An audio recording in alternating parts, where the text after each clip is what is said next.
आज हम बात करने जा रहे हैं माँ कात्यायनी देवी माता के बारे में, जो हमें बताएंगे पंडित सुनील भारद्वाज जी। जय माता की। जय मातेश्वरी। जय मातेश्वरी। आप लोगों ने देखा होगा कि हमारी जो पिछली वीडियोस है जिसमें हमने अपने 5 देवियों के बारे में बताया, नवरात्रों में क्या हमें भोग लगाना है, क्या उनका स्वरूप है, क्या उनकी कथा है। तो पंडित जी हमें ये बताइए, छठे दिन माँ कात्यायनी देवी का स्वरूप क्या है? सर्वमंगल मांगल्ये शिवे सर्वार्थ साधिके शरण्ये त्र्यंबके गौरी नारायणी नमस्तुते। या देवी सर्वभूतेषु दयारूपेण संस्थिता नमस्तस्यै नमस्तस्यै नमस्तस्यै नमो नमः। माँ कात्यायनी नवदुर्गाओं में इनका छठा स्वरूप, इनकी पूजा आराधना नवदुर्गाओं में की जाती है और माँ की उपासना करने से व्यक्ति का जीवन तो संवरता ही है, साथ में उसके दुख दर्द कंटक कलेश भी हरते हैं। छठा स्वरूप माँ का अत्यंत मन को भाने वाला है, क्योंकि इनका जो स्वरूप है सिंह पर सवार, सिंह पर सवार हैं और माँ के एक हाथ अभय मुद्रा और एक हाथ वर मुद्रा, सीधे हाथ के दोनों भुजाओं में अभय मुद्रा वर मुद्रा। ऊपर वाले उल्टे हाथ को कमल पुष्प को लिए हुए हैं और एक बस तलवार, एक ही शस्त्र है इसमें माँ के पास। शस्त्र तो माँ के पास है, एक ही शस्त्र है, बाकी कमल पुष्प भी है। ये स्वरूप माँ का एक तरह से व्यक्ति को शांति प्रदान करता है, मनमुग्ध करता है, जीवन में खुशियां लाता है, जीवन में आपके जो उदासीनता है उसको आपसे कोसों दूर ले जाता है ये स्वरूप माँ का। इसलिए मन को ऋषियों को भाता है। देवता इस स्वरूप का वर्णन करते ही रहते हैं, हर स्वरूप का वर्णन करते हैं, इस स्वरूप का विशेष रूप से वर्णन करते हैं, क्योंकि ये देवी का स्वरूप दया रूपेण संस्था, दया का स्वरूप है। सिर्फ एक ही शस्त्र है, वो भी तलवार, उल्टे हाथ में। ये माँ का स्वरूप अत्यंत मन को भाने वाला है जी। तो अब इसमें जैसे आपने स्वरूप बताया, पूरे उनके बारे में बताया कि क्या उनके हाथ में और कौन से क्या रहता है, तो इनकी कथा के बारे में हमारे व्यूअर्स को बताइए कि इनकी कथा क्या रहती है। कात्यायन ऋषि हुए, कात्य ऋषि हुए, उनके सुपुत्र थे कात्यायन। वो देवी के बहुत बड़े उपासक थे, बहुत बड़े। वो हर समय देवी का चिंतन करते रहते थे। अच्छा, देवी भागवत में है कि कात्यायन गोत्र में उत्पन्न हुए तो उन्होंने माँ से विनती करी, और विनती भी क्या करी कि सभी लोग माँ को देवी के रूप में देखना चाहते हैं, मगर महर्षि ने ऐसा नहीं सोचा। महर्षि ने सोचा कि मैं आपको अपने घर में पुत्री के रूप में देखना चाहता हूँ, मैं आपको बाल स्वरूप में देखना चाहता हूँ, आप मेरे घर पुत्री के रूप में आओ। अब उसके लिए महर्षि ने कठोर तप किया। अच्छा, उधर महिषासुर का अत्याचार बहुत ज्यादा बढ़ गया था। यज्ञ, पूजा पाठ, तप, दान, धर्म सब खंडित कर देता था। देवता दैत्य का भयंकर युद्ध, फिर भी देवता परास्त होकर थक हार के बैठ जाते थे, क्योंकि महिषासुर ने ये वरदान मांग लिया था कि मुझको क्या मिले, मुक्ति सिर्फ देवी से मिले। अब देवी ही उसका कल्याण कर सकती थी। यहाँ पे कल्याण कहा गया क्योंकि उसको भी माँ ने जिसको मारा उसका दोबारा जन्म नहीं हुआ, उसको ले गई मणि लोक। समझ लो, जो माँ के संपर्क में आया उसको मणि लोक ले गई। जो भी आया, कितना भी कष्टकारी हो, बालक फिर बालक ही है। उसके अत्याचार से त्राहिमाम सब जगह हो चुका था। तो महर्षि ने इनकी उपासना करी और उनकी उपासना जो है माँ ने स्वीकार करी और उनके पुत्री के रूप में जन्म लिया।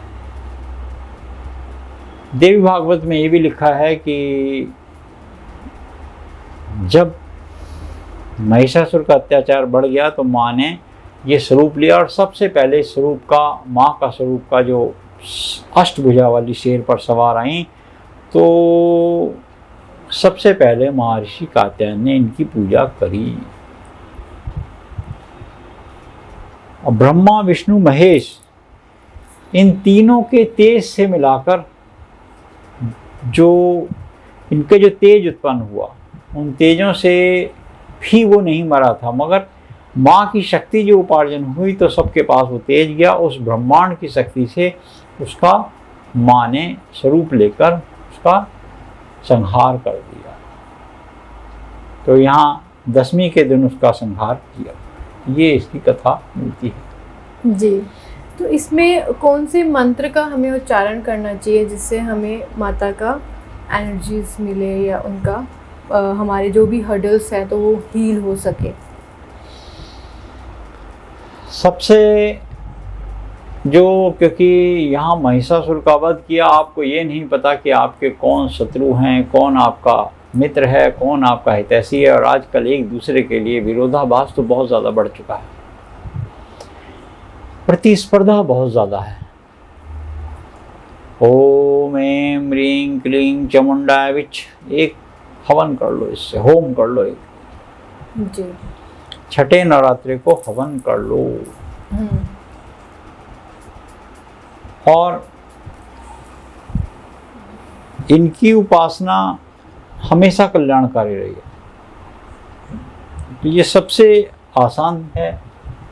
इससे ही माँ की कृपा, इससे ही माँ का आशीर्वाद आपको मिलता है। और इस मंत्र के अलावा आप जो मंत्र आता है, मातृरूपेण, जैसे हमने बताया था आपको, मातृरूपेण संस्था देवी का, तो उस मंत्र से भी कर सकते। इसमें भोग हमें क्या लगाना चाहिए माँ का, और क्या रंग होता है उनका इस दिन?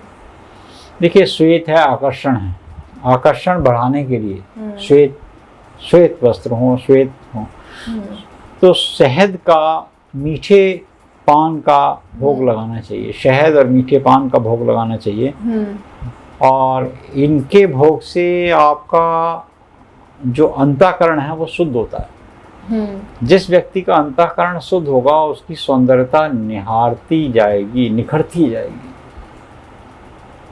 तो देवी का ऐसा आशीर्वाद है, उसको सुंदरता निखारनी हो तो उसको अंतःकरण शुद्ध करना चाहिए। इसलिए प्राणायाम कहा गया है और इसीलिए आज्ञा चक्र में पहुंचते हैं। हाँ, मतलब इस दिन हम मतलब अपने आज्ञा चक्र पे अपना ध्यान लगाएं। जब आप कुंडलिनी जागरण के लिए बैठे हैं तो आप मूलाधार से, शैलपुत्री से प्रारंभ करते हुए अब आप आ गए आज्ञा चक्र। आज्ञा चक्र का तात्पर्य हुआ जहाँ हम बिंदी लगाते हैं, यहाँ हमारी जहाँ बिंदी लगी हुई है, आज्ञा चक्र में योगी लोग ध्यान लगा के रखते हैं। तब उनको तीसरी आंख जो होती है, जैसे शिव की तीसरी आंख दिखती है, ऐसे वो आंख दिखती है। त्रिकालदर्शी, भूत भविष्य वर्तमान, ये अवस्था है। भूत जो पीछे जा चुका है, वर्तमान और आने वाला आगे भविष्य। तो ये आज्ञा चक्र की, मगर वो तभी होगा जब आपकी योग साधना होगी। एक तो निष्पक्ष, निस्वार्थ ये होना चाहिए, इसमें निसंदेह, कोई संदेह नहीं है, ऐसा कहा गया जी। आप ये बताइए कि इसमें अचूक उपाय हमारे व्यूवर्स को। देखिए उपाय तो बड़ा अच्छा है आज का। बड़े भाग मानुष तन पावा, सुर दुर्लभ सब संतन गावा। ये कहा गया। क्यों? अब ये मनुष्य का शरीर मिला है, बड़ी मुश्किल से मिला है। जब कात्यायनी माँ की पूजा की जाती है तो सबसे पहले गोपिकाओं ने भी इनकी पूजा की थी। किसी कन्या का वर ना हो रहा हो, किसी के विवाह में बाधा आ रही हो, वर वधू की तलाश और वर वधू, ये जो वर वधू का है, इनमें से एक दूसरे की जो तलाश है वो पूरी नहीं हो रही। कुंडली में मांगलिक दोष बता दिया, कुंडली में विवाह विलंब दोष बता दिया, कुंडली में काल सर्प दोष बता दिया, कुंडली में ग्रहण योग बता दिया, कुंडली में संतानहीन योग बता दिया, कुंडली में आपकी पतिहीन बता दिया, किसी को अल्पायु बता दिया। तब क्या करें? सरल है। भगवान कृष्ण को पाने के लिए गोपिकाओं ने इन माँ की आराधना की थी। 16 महिलाओं को श्रृंगार का सामान दे दो, फल दे दो, मिष्ठान दे दो, चुनरी दे दो, यथाशक्ति दक्षिणा दे दो, इनका अनुष्ठान कर दो। आपका परिवार सुख में होगा। आपके पास जैसा सोचा है वैसा, अगर आपको योग्य वर की प्राप्ति चाहिए तो वो मिलेगा, अगर नहीं है तो वो मिलेगा, जो है वो सुरक्षित रहेगा। ये महा उपाय है इनका। जी, बहुत बहुत धन्यवाद हमारे व्यूवर्स को इतनी अच्छी बातें बताने के लिए। आप लोगों को ये वीडियो कैसा लगा कमेंट बॉक्स में कमेंट कीजिएगा। लाइक शेयर सब्सक्राइब करना मत भूलिएगा, ताकि डेली की नोटिफिकेशन आप तक आसानी से आ सके। हर हर महादेव। जय माता दी।